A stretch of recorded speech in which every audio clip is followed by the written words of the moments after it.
तो अब बात करते हैं हम डाइजेशन ऑफ लिपिड के बारे में। ठीक है, तो आपका जो डाइटरी फैट जो है वो एंटर करेगा माउथ एंड स्टमक में, जहाँ पे लिटिल और नो डाइजेशन, मतलब जहाँ पर बिल्कुल भी या थोड़ा बहुत डाइजेशन होता है, किसका, लिपिड का या फैट का। ठीक है, फिर उसके बाद आपका जो डाइजेशन वो होगा, जिस या फिर मेजर साइट बोल सकते हैं किसकी, लिपिड की, वो होती है स्मॉल इंटेस्टाइन। ठीक है, स्मॉल इंटेस्टाइन में आपका लिपिड डाइजेस्टेड हो जाता है। नेक्स्ट, जो आपका द लिपिड डाइजेस्टिव प्रोसेस, जो लिपिड का जो डाइजेशन प्रोसेस है वो कहाँ होगा, using enzymes secreted by pancreas. तो मतलब डाइजेस्टिव प्रोसेस किसकी हेल्प से होगा, एंजाइम से। ठीक है, जो एंजाइम्स कहाँ से सिक्रेटेड होंगे, पेनक्रियाज से। ठीक है, वो कहाँ से सिक्रेट होंगे, पेनक्रियाज से, जो कि हेल्प करेंगे लिपिड के डाइजेशन में। ठीक है, तो ये तो बात होगी इसकी, लेकिन एक प्रोसेस के थ्रू मैं बताने की कोशिश कर रही हूँ। एसिडिक स्टमक कंटेंट, मतलब जो आपका स्टमक में डाइजेशन नहीं हो रहा था, ठीक है, तो स्टमक में जो फैट होगा वो एसिडिक नेचर का होगा, जिसे हम बोलते हैं काइम। काइम जो होता है इसको क्या कंटेन करता है, कंटेनिंग डाइटरी फैट, जो कि डाइटरी फैट को कंटेन करेगा, जो कि एसिडिक मीडियम में होगा। ठीक है, जो कि स्टमक में प्रेजेंट रहता है। देन जो आपका काइम है, या मतलब स्टमक में उसका डाइजेशन नहीं होता है, देन वो स्टमक को छोड़ देता है, लीव्स दी स्टमक। ठीक है, and enters the small intestine, और स्मॉल इंटेस्टाइन में एंटर कर देता है। ठीक है, फिर एंड इन डिओडिनम, मतलब डिओडिनम में जाके वहाँ पे उसका डाइजेशन प्रोसेस होता है। ठीक है, तो हम एक तरह से बोल सकते हैं डाइजेशन ऑफ फैट, मतलब फैट का जो डाइजेशन है वो कहाँ होगा, अकर इन दी डिओडिनम। डिओडिनम में जाके उसका डाइजेशन प्रोसेस होता है। ठीक है, उसके बाद जो आपका जो डाइजेशन हो जाएगा, तो वो डाइजेशन कैसे होगा, by the emulsification of fat, मतलब जो इमल्सिफिकेशन हो जाएगा किसका, फैट का। ठीक है, इमल्सिफिकेशन कैसे होगा, कुछ आपको पता है इमल्सिफिकेशन प्रोसेस को करने के लिए कुछ एजेंट होते हैं, जो कि इमल्सिफाइंग एजेंट बोलते हैं, लेकिन हमारी बॉडी में वो इमल्सिफाइंग एजेंट की तरफ कौन वर्क करता है, बाइल साल्ट। ठीक है, तो जो आपका फैट है जो इमल्सिफाइड होगा किसके थ्रू होगा, बाय दी बाइल साल्ट। ठीक है, तो बाइल साइड से वो उसमें ऐड हो जाएगा। देन उसके बाद डाइजेशन के बाद आपका फैट एब्जॉर्ब होता है। ठीक है, एब्जॉर्ब कैसे होता है, तो ये पहला डाइजेशन है जिसमें हाइड्रोलाइसिस होगा किसका, ट्राई एसाइल ग्लिसरॉल्स का या ट्राई ग्लिसराइड्स का। ठीक है, ये emulsified triacylglycerols are hydrolysed by pancreatic lipase. ठीक है, ये कहाँ से मतलब प्रोड्यूस होगा, पेनक्रियाज से रिलीज होगा, वहाँ से सिक्रेटेड होगा, जो कि ट्राई एसाइल ग्लिसरॉल को क्या कर देगा, हाइड्रोलाइज कर देगा। ठीक है, और क्या प्रोड्यूस करेगा, जैसे ये ट्राई एसाइल ग्लिसरॉल है तो लाइपेज या पेनक्रिएटिक लाइपेज इसको हाइड्रोलाइसिस कर देगा, किसमें, 2 मोनो एसाइल ग्लिसरॉल, जिसे हम बोलते हैं 2MAG बोलते हैं जिसे। ठीक है, तो कहाँ पे हाइड्रोलाइसिस करेगा ये, जो का फर्स्ट पर और थर्ड पर। ठीक है, इनको हाइड्रोलाइज कर देगा, तो आपके जो दो आपके क्या बनेंगे, 2 मॉलिक्यूल किसके बनेंगे, फैटी एसिड के, और एक बनेगा 2 मोनो एसाइल ग्लिसरॉल के। ठीक है, तो ये हो गया आपका ट्राई ग्लिसराइड्स का। ठीक है, फिर उसके बाद हाइड्रोलाइसिस नेक्स्ट देखते, तो नेक्स्ट है आपका डाइटरी फॉस्फोलिपिड्स। तो डाइटरी फॉस्फोलिपिड्स का जो हाइड्रोलाइसिस होगा कैसे होता है, जो कि ये है हमारा ग्लिसरोफॉस्फोलिपिड्स। ठीक है, जो जिसमें जो एंजाइम है वो होगा फॉस्फोलाइपेज A2, जो कि पेनक्रियाज से रिलीज होगा, जो इसे हाइड्रोलाइसिस कर देगा। देन हाइड्रोलाइसिस कहाँ कर देगा, वो सेकंड वाले पे करेगा। ठीक है, सेकंड जहाँ पे फैटी एसिड जो है अटैच रहता है।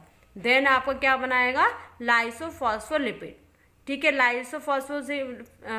लाइसोफॉस्फोलिपिड बनाएगा और एक मॉलिक्यूल फैटी एसिड का। ठीक है, इस तरह से आपके कुछ फ्री फैटी एसिड कंटेन होंगे। फिर उसके बाद है कोलेस्ट्रॉल एस्टर्स का हाइड्रोलाइसिस। ठीक है, जो जैसे कि आपका कोलेस्ट्रॉल एस्टर जो आपकी डाइटरी फाइबर्स में रहेंगे, तो आपका जो एंजाइम है वो इसको कैटालाइज कर देगा। कौन सा एंजाइम? कोलेस्ट्रॉल एस्ट्रिएज एंजाइम इसको कैटालाइज कर देगा, किसमें? कोलेस्ट्रॉल और फैटी एसिड में। ठीक है, इस तरह से आपके कुछ फ्री फैटी एसिड रिलीज होंगे और कुछ आपके लिपिड के जो हाइड्रोलाइज्ड कंपाउंड हैं वो रिलीज होंगे, जैसे कोलेस्ट्रॉल मिलेगा, लाइसोफॉस्फोलिपिड मिलेगा और 2-MeG मिलेगा। ठीक है, अब बात करते हैं जो आपका प्रोडक्ट जो हमें मिलेगा डाइजेशन में, जिसे हम बोलते हैं माइसिल फॉर्मेशन। ठीक है, वो कैसे कैसे बनेगा? तो हमारे जो ट्राइग्लिसराइड्स हैं, ठीक है, जब उनका हाइड्रोलाइसिस होगा तो हमें क्या मिलेगा? फ्री फैटी एसिड्स और फ्री कोलेस्ट्रॉल और 2 मोनो एसाइल ग्लिसरॉल, लाइसोफॉस्फोलिपिड्स और कुछ फैट सॉल्युबल विटामिन्स।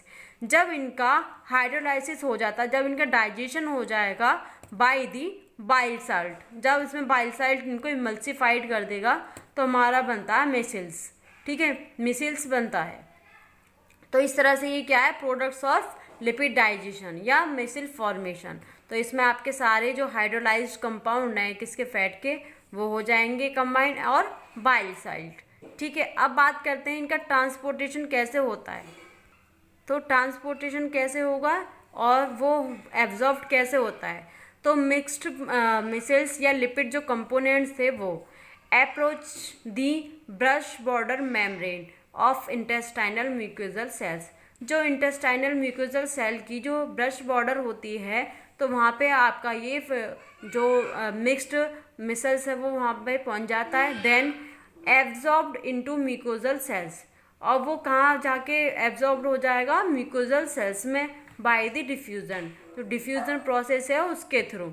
ठीक है, after the absorption within the mucosal cells, मतलब म्यूकोजल सेल्स में एब्जॉर्प्शन होने के बाद क्या होगा?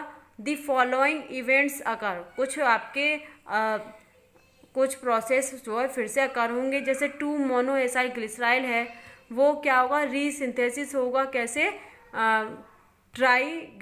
ट्राइग्लिसराइड्स में। ठीक है, क्योंकि उसमें कुछ आपके फ्री फैटी एसिड है वो कंबाइंड हो जाएंगे।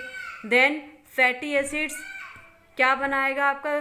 नई उसकी एक्टिव फॉर्म बनेगी, वो बनेगी फैटी एसाइल कोएंजाइम ए। फिर उसके बाद कोलेस्ट्रॉल है। कोलेस्ट्रॉल जो है आपके ट्रांसपोर्ट होने के बाद सेल में, देन वो क्या बनाएगा आपका? Cholesterol ester. ठीक है, फिर है लाइसोफॉस्फोलिपिड।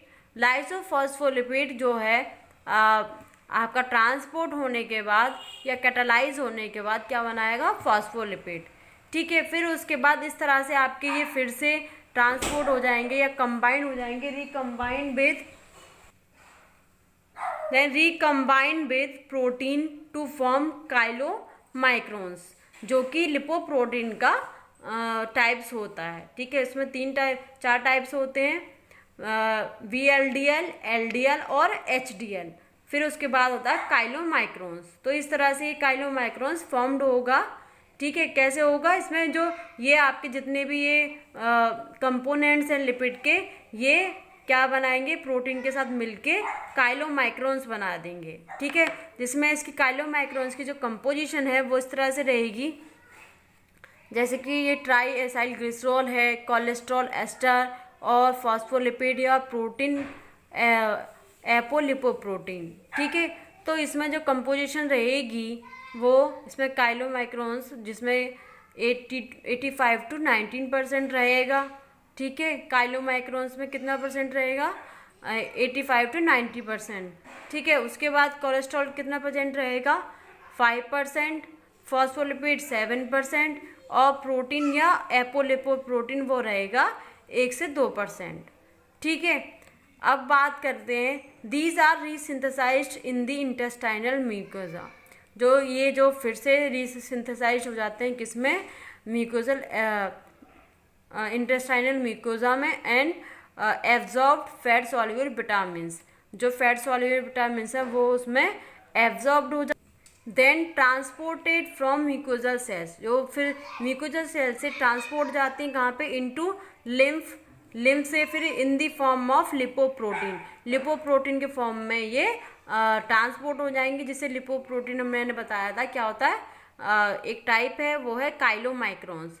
काइलोमाइक्रोन्स पास कर देगा, किससे पास हो जाएगा, लिम्फ से, फिर लिम्फ से कहाँ जाएगा, इनटू दी ब्लड, ब्लड में जाएगा, फिर ब्लड के थ्रू कहाँ जाएगा, थोरेसिक डक्ट में, फिर उसके बाद वो चला जाएगा आपका थोरेसिक डक्ट के बाद चला जाएगा सर्कुलेशन में, ब्लड में। ठीक है, अब बात करते हैं एक चार्ट के थ्रू एब्जॉर्प्शन और डाइजेशन के बारे में।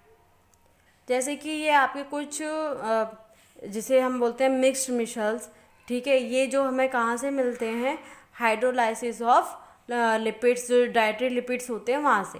ठीक है, तो हमें पहला है 2-MAG, ये हमें कहाँ से मिलता है, ट्राइग्लिसराइड से, जब उनका हाइड्रोलाइसिस होता है बाय दी एंजाइम, जो पेनक्रिएटिक एंजाइम होता है, पेनक्रिएटिक लाइपेज, उसकी तरह से। तो उसमें जब उनका हाइड्रोलाइसिस होगा तो कुछ आपके फैटी एसिड प्रेजेंट होते हैं, फैटी एसिड मिलते हैं। फिर उसके बाद कोलेस्ट्रॉल, कोलेस्ट्रॉल हमें कहाँ से मिलेगा, कोलेस्ट्रॉल एस्टर्स से, ठीक है, जो कि हाइड्रोलाइज हो जाएगा बाय दी एंजाइम कोलेस्ट्रॉल एस्ट्रिएज से, तो हमें क्या मिलेगा, कोलेस्ट्रॉल मिलेगा। देन उसके कोलेस्ट्रॉल मिलेगा। फिर उसके बाद जो लाइसोफॉस्फोलिपिड है वो हमें कहाँ से मिलेगा, ग्लिसरोफॉस्फोलिपिड से, ठीक है, जो कि एक एंजाइम है फॉस्फोलिपिड लाइपेज A2 से, वहाँ से उसको क्या कर देगा, ये फॉस्फोलिपिड क्या बन जाएगा, लाइसोफॉस्फोलिपिड बन जाएगा। और कुछ आपकी विटामिन्स हैं जो कि कौन से हैं, फैट सॉल्युबल विटामिन्स, तो ये आपस में कंबाइन हो जाएंगे बाय द बाइल साल्ट, तो ये हो जाएगा आपका मिक्स्ड मिसल्स।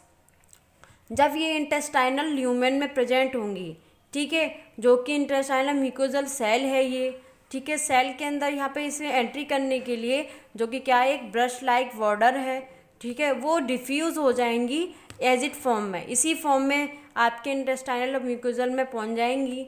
देन आपका इससे 2-MAG से आप रीसिंथेसिस हो जाएगा, तो क्या बनाएगा, ट्राइग्लिसराइड्स, फैटी एसिड जो है एक्टिवेशन हो जाएगा, मतलब उसकी एक्टिव फॉर्म बनेगी, वो होगी फैटी एसाइल कोएंजाइम A, ठीक है।